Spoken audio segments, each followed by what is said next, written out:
आज सोम्याला तर तुम्ही आता काय काम ठेवलं नाही, अर्धे सगळे नेले तिकडे, ते आपले घेऊन फिरतायत सगळीकडे. अरे त्यांना माझ्या बरोबर पाठवा, मी असे 2000 लोक शोधून देतो एका दिवसात. विकास आघाडी असताना, महाविकास आघाडी असताना 2.5 वर्षामध्ये काही दिवे लावलेत, काही गोष्टी केलेल्या आहेत. या मला आता मला ते बोलून मला वेळ घालवायचा नाही. आणि जर करायचाच असेल हा विषय तर माझी स्पेसिफिक मागणी आहे. डान्स बार मध्ये मुली कोण नाचते? तो आपल्या देशातल्या मुली नाचत नाही. आता मी कोणाला प्रश्न विचारू डान्स बारचा? ज्यांच्या डान्स बार वरती कारवाई करतात पोलीस, आता त्याच्यामध्ये बांगलादेशी मुलगी नव्हती सापडली, आता त्यांच्याचकडनं उत्तर घ्यायचं आम्ही. 40 वर्षापासून जे बांगलादेशी राहत आहेत, मग त्यांचे सरकार असताना बांगलादेशी आले ना, त्यावेळेस तुम्ही किती कारवाई केल्या? तोच सरकार होतं ना, तेच मुख्यमंत्री होते तुमचेच मुख्यमंत्री. त्यावेळेला कारवाई देखील मग कमी का होत्या? मग तेव्हा तुमच्याकडे इन्फॉर्मेशन नव्हती का? पोलीस स्टेशनचे रेट सांगू काय मी? प्रत्येक माणसाच्या पाठी दलाल किती पैसे देतो ते? महानगरपालिकेचे रेट सांगू काय मी? अनिल परब सांगितलं. सभापती महोदय, हा विषय प्रवीण दरेकर साहेबांनी आणला, त्याबद्दल खरोखर त्यांचं मी आभार मानतो. का? हा विषय काय राजकीय नाहीये, हा देशाच्या राष्ट्रीय सुरक्षतेचा विषय आणि देशाची राष्ट्रीय सुरक्षता प्रथम आहे, त्याच्या बाबतीत कुठलाही कॉम्प्रोमाइज होऊ शकत नाही. परंतु हे जे काय आता सांगतायत गृहराज्यमंत्री की केंद्र सरकारचा इनपुट, त्याच्यावरती कारवाई, मग कशा प्रकारची कारवाई होते, कशा प्रकारची कारवाई होत नाही. अहो, मुंबईमध्ये पोलिसांना आणि महानगरपालिकेला काय माहित नाही असं कधी झालंय? कुठली वस्ती अशी आहे की जिकडे बांगलादेशी नाहीयेत?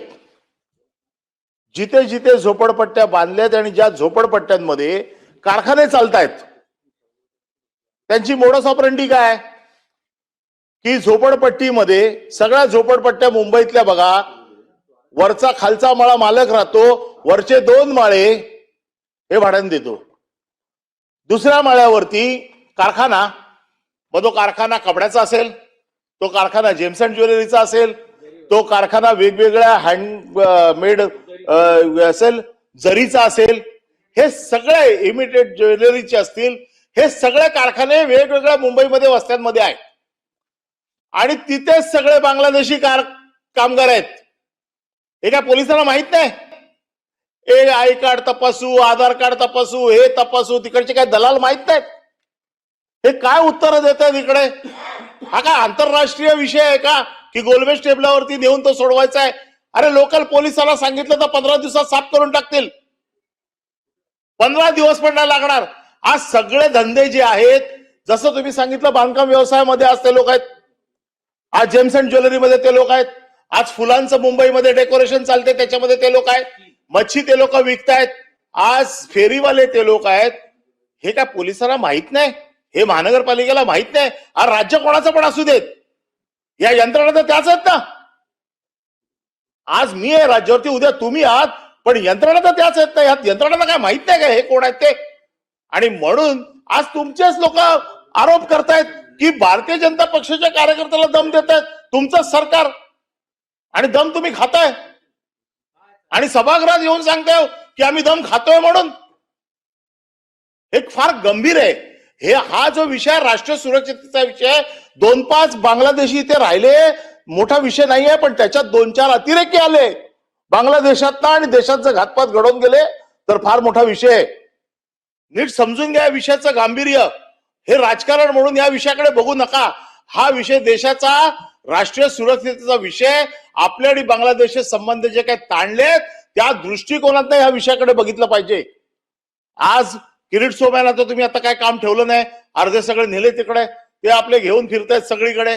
अरे त्यांना माझ्या बरोबर पाठवा, मी असे 2000 लोक शोधून देतो एका दिवसात, असेच देतो. बँड्रापासून अंधेरीपर्यंत तुम्ही माझ्या बरोबर चला, मी तुम्हाला 2 दिवसात 2000 लोक शोधून देतो. प्रवीण दरेकरला काय माहित नाही आपल्या भागात कुठे आहेत ते? मुंबई जे राहणारे लोकांना माहित नाही कुठे राहतात ते? हे सगळ्यांना माहिती आहे, पण ह्याला राजकीय विषय करू नका. आणि जर करायचाच असेल हा विषय तर माझी स्पेसिफिक मागणी आहे. आज डान्स बार मध्ये मुली कोण नाचते? तो बांगलादेशातल्या मुली नाचत नाही. पण आता मी कोणाला प्रश्न विचारू डान्स बारचा? ज्यांच्या डान्स बार वरती कारवाई करतात पोलीस, आता त्याच्यामध्ये बांगलादेशी मुलगी नव्हती सापडली, आता त्यांच्याचकडनं उत्तर घ्यायचं आम्ही. सभागृहाचं तुम्ही नीट पावित्र्य जपा. या सभागृहाचा उपयोग राष्ट्रीय सुरक्षतेसाठी झाला तर तो जास्त सोयीचा आहे. हा राजकीय विषय नाही. माझा साधा प्रश्न आहे, तुम्ही टास्क फोर्स तयार करा, अतिशय डीपली जाऊन प्रत्येक झोपडपट्ट्यांमध्ये प्रत्येक वस्त्यांमध्ये त्यांची एकदम सखोल तपासणी झाली पाहिजे. याला कोम्बिंग ऑपरेशन म्हणतात. कोम्बिंग ऑपरेशन केलं पाहिजे. याच्यामध्ये नुसते तुमचे आधार कार्ड आणि कागदपत्र तपासून होणार नाहीयेत. उद्या ह्याच्यामध्ये किती क्रिमिनल्स आहेत.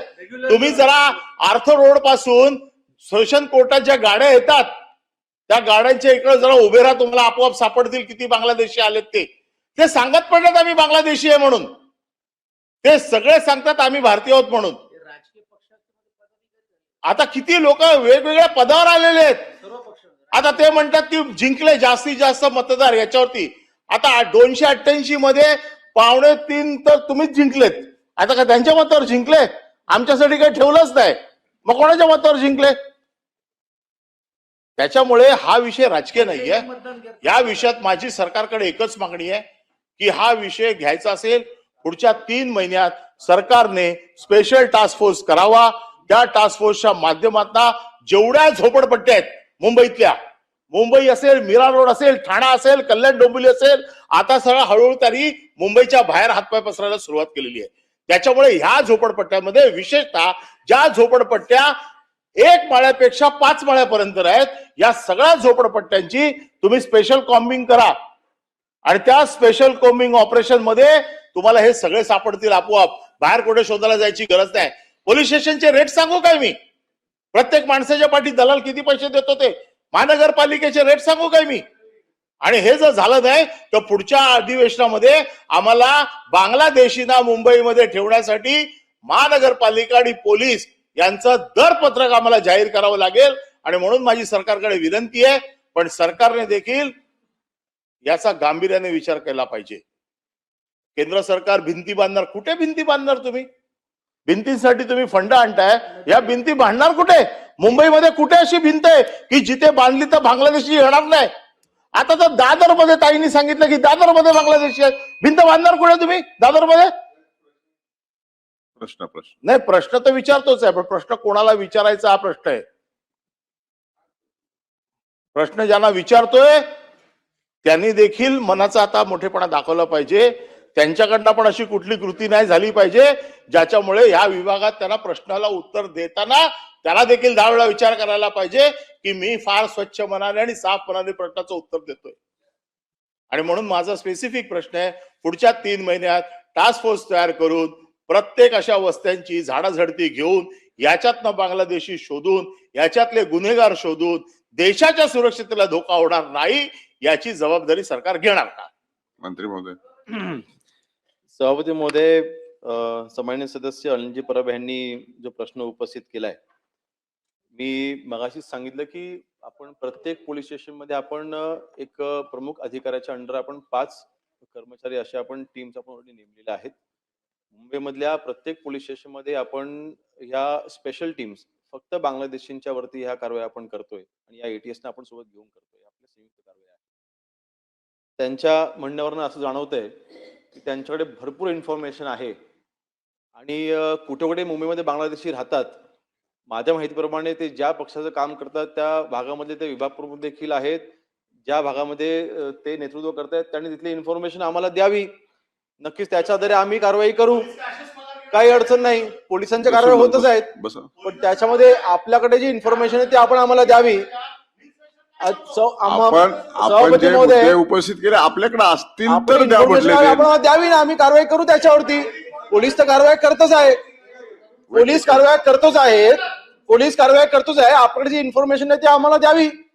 आणि मला वाटतं प्रश्न विचारत असताना आपण व्यक्तीला प्रश्न, आपण शासनाला प्रश्न विचारताय आणि मी इथे शासन म्हणून उत्तर देतोय. आणि शासन म्हणून आज एक गृहराज्यमंत्री म्हणून जरी असलो तरी सुद्धा मी शासन म्हणून उत्तर देत असताना शासनाची छबी कुठेही बिघडेल असं कुठलंही कृत्य मी आजपर्यंत केलेलं नाही आणि करणारही नाही. महाविकास आघाडी असताना 2.5 वर्षामध्ये काय काय दिवे लावलेत, काय काय गोष्टी केलेल्या आहेत, या मला आता मला ते बोलून मला वेळ घालवायचा नाही. परंतु सभापती महोदय, आज त्यांनीच म्हटलंय की हा प्रश्न राजकारणाचा नाही. हा प्रश्न काय आजपासून नाही. मी मगाशी म्हटलं 1 वर्षापासून ते 40 वर्षापर्यंत 40 वर्षापासून जे बांगलादेशी राहत आहेत, मग त्यांचे सरकार असताना मग बांगलादेशी आले ना, त्यावेळेला तुम्ही किती कारवाई केल्या तो? मगाशी मी आकडा सांगितला 2021 ला ज्यावेळेस इथे कारवाया चालू होत्या, फक्त 109 बांगलादेशात तुम्ही हद्दपार केलेला आहे. तुमचंच सरकार होतं ना, तुमचेच मुख्यमंत्री होते, तुमचेच मुख्यमंत्री, त्यावेळेला कारवाई देखील मग कमी का होत्या? मग तेव्हा तुमच्याकडे इन्फॉर्मेशन नव्हती का? काय सभापती महोदय, माझं म्हणणं फक्त एवढंच आहे. मग 2021 ला 109 हद्दपार केले, 2025 आपण 2376 आपण हद्दपार केलेले आहे. कारवाया कोणी जास्त केल्या? मला राष्ट्रामध्ये जायचं नाही, परंतु ह्या कारवाई करत असताना आज आमच्या अंडर असलेला पोलीस विभाग अतिशय तत्परतेने काम करते. ह्याच्यामध्ये अर्थातच नागरिकांचं देखील सहकार्य लाभणार आहे. मी मगाशी म्हटलंय इन्फॉर्मेशन बेस्ड आपण ह्या कारवाई करतोय. दिसला समोर आणि त्याला बांगलादेशी वाटला आणि पाठवून दिला असं होत नाही ना. त्याला संशय आल्याच्या नंतर त्याचं डॉक्युमेंटेशन आपलं व्हेरीफाय करावं लागतं. आज तो आधार कार्ड घेऊन बसलाय पश्चिम बंगालचं. मग आधार कार्ड पश्चिम बंगालच्या सरकारकडे आपण पत्रव्यवहार करतो, त्या आधार कार्डचं व्हेरिफिकेशन आपण करतो. तरी सुद्धा आता केंद्र शासनामार्फत आपल्या जे आता मुभा मिळालेला आहे की गुन्हा दाखल केल्याशिवाय आपण कारवाई करू शकतो. आपण त्याच्यामध्ये काही आता मी कुठल्या आधारे आपण त्यांचं व्हेरिफिकेशन करतो की आपण जी खात्री पटवतो, मी त्या गुप्त माहिती मी आता इथे फ्लोरवरती मला मी बोलू इच्छित नाही, पण खासगी नक्की आपल्याला सांगेन. परंतु आपल्या ज्या वेळेला यांची खात्री पटते की ही व्यक्ती बांगलादेशी आहे, आपण थेट त्यांना आपण बीएसएफच्या आपण ताब्यात देतोय. आणि ह्या सर्व कारवाया मला वाटतं मागचा आपण रेकॉर्ड जर का पाहिला तर मागच्या 4-5 वर्षामध्ये ज्या कारवाया होत आहेत त्या अतिशय अग्रेसिव्हरित्या आपण तत्परतेने करतोय. मनीषा नाही, टास्क फोर्स मी ऑलरेडी मागाशी म्हटलं की नक्कीच या बाबतीमध्ये ऑलरेडी आपण एटीएस मार्फत आणि मुंबई पोलिसांची आपण एकत्रित टीम केलेली आहे. पण टास्क फोर्सची आवश्यकता नक्कीच जर का आवश्यक असेल आपण टास्क फोर्सची देखील स्थापना आपण करू.